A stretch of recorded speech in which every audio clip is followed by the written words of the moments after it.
Assalamualaikum warahmatullahi wabarakatuh. Anak-anak level 5 yang soleh dan solihah, bagaimana kabar kalian semuanya? Semoga senantiasa sehat dan dalam lindungan Allah Subhanahu wa Ta'ala.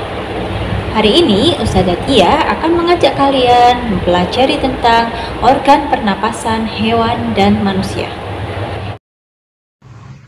Kompetensi dasar yang akan kita pelajari kali ini yaitu memahami organ pernapasan dan fungsinya pada hewan dan manusia, serta cara memelihara kesehatan organ pernapasan manusia. Sedangkan tujuan pembelajaran yang ingin kita capai yaitu yang pertama, dengan mendengarkan penjelasan guru, siswa mampu mengidentifikasi organ pernapasan hewan. Dengan mengamati gambar, siswa mampu mengenal organ-organ pernapasan pada manusia.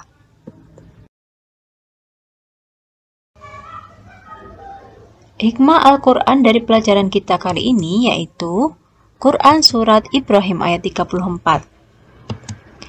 Dan Dia telah memberikan kepadamu keperluanmu dan segala apa yang kamu mohonkan kepadanya. Dan jika kamu menghitung nikmat Allah, tidaklah dapat kamu menghinggakannya. Sesungguhnya manusia itu sangat zalim dan sangat mengingkari nikmat Allah. Nah, kita masuk ke materi pertama ya anak-anak, yaitu organ pernapasan hewan. Sebagaimana manusia, hewan juga bernapas untuk mengambil oksigen dan mengeluarkan karbon dioksida. Namun, sistem pernapasan hewan berbeda dengan pernapasan manusia. Bahkan, sesama hewan tersebut juga berbeda-beda sesuai dengan jenisnya. Kita lihat ya masing-masing sistem pernapasan hewan. Yang pertama, yaitu cacing. Kalian lihat gambar ya. Alat dan sistem pernapasan cacing.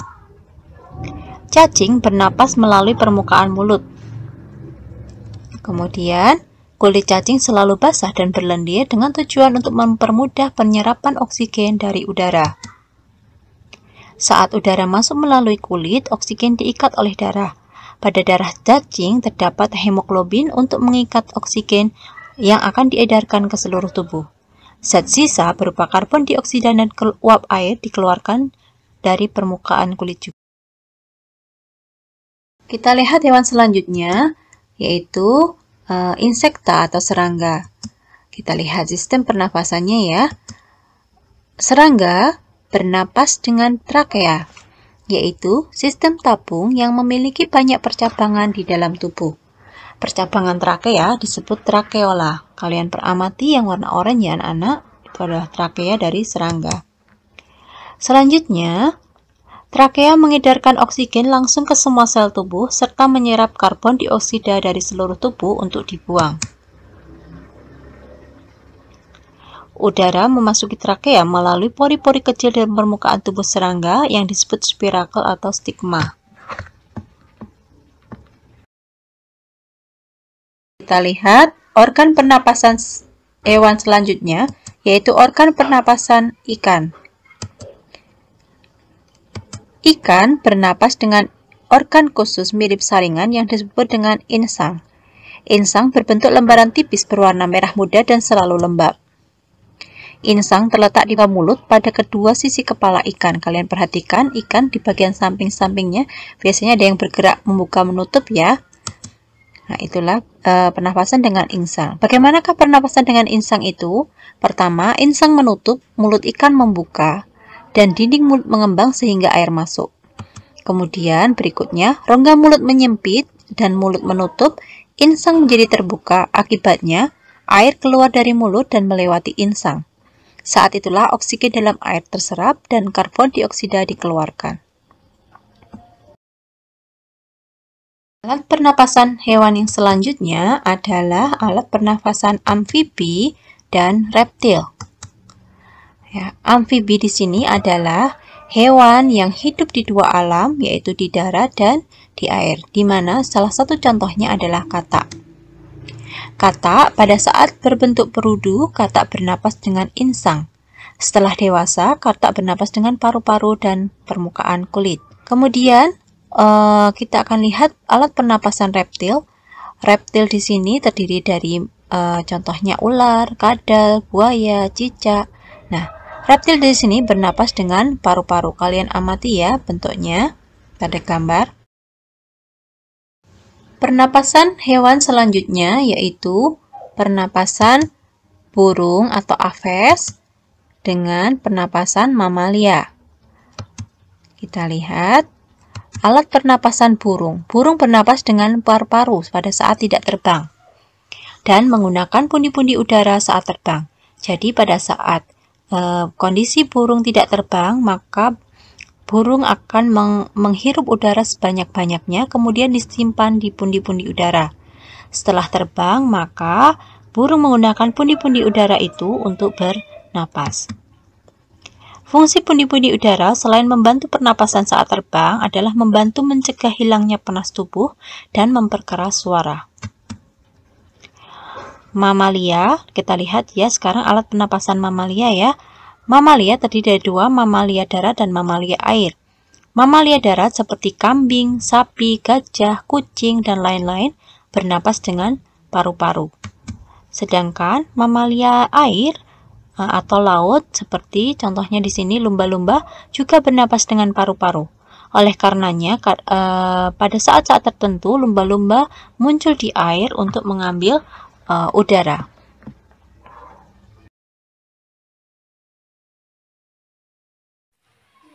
Kita akan masuk ke materi organ pernapasan manusia.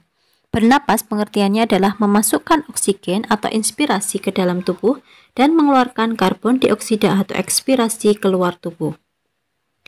Organ pernapasan manusia terdiri dari hidung, faring, laring, trakea, bronkus, bronkiolus, dan paru-paru.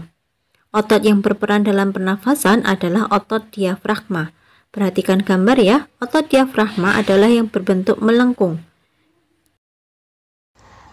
Kita masuk ke organ pernapasan manusia beserta fungsinya. Yang pertama yaitu hidung. Hidung berfungsi sebagai tempat keluar masuknya udara. Ya. Di dalam hidung, udara mengalami dua proses pernapasan. Yang pertama, penyaringan udara oleh rambut-rambut hidung. Perhatikan yang warna kuningnya, ada rambut-rambut hidung. Kemudian yang kedua, pelembapan udara yang masuk oleh selaput lendir hidung. Pernapasan yang selanjutnya yaitu faring dan laring. Faring adalah persimpangan antara saluran pernapasan dan saluran pencernaan. Yang kedua yaitu laring. Laring atau tekak atau jakun terletak di belakang faring, berfungsi mencegah masuknya benda asing ke tenggorokan. Jadi, mencegah benda asing masuk ke saluran pernapasan. Kalian perhatikan ya, di sini faring. Faring ini di bagian atas, kemudian laring di bagian agak bawah. Pernapasan yang selanjutnya yaitu trakea. Trakea ya, kalian perhatikan panah warna biru, trakea atau tenggorokan. Pada trakea terjadi penyaringan debu-debu dan kotoran yang masuk oleh silia tenggorokan. Organ pernapasan manusia yang selanjutnya yaitu bronkus dan bronkiolus. Bronkus adalah percabangan dari trakea. Kalian perhatikan panah itu ya. Panah yang pertama itu menunjukkan bronkus, jadi percabangan dari tenggorokan kita, namanya bronkus. Yang kedua, bronkiolus adalah percabangan dari bronkus. Jadi bronkus tadi masih bercabang-cabang lagi menjadi bronkiolus. Fungsi dari bronkus dan bronkiolus adalah menyalurkan udara pernafasan menuju paru-paru. Organ pernapasan manusia yang selanjutnya yaitu paru-paru. Paru-paru yang di dalamnya ada alveolus. Paru-paru manusia terdiri dari dua, paru-paru sebelah kiri dan paru-paru sebelah kanan. Kemudian alveolus sendiri adalah gelembung udara pada ujung bronkiolus.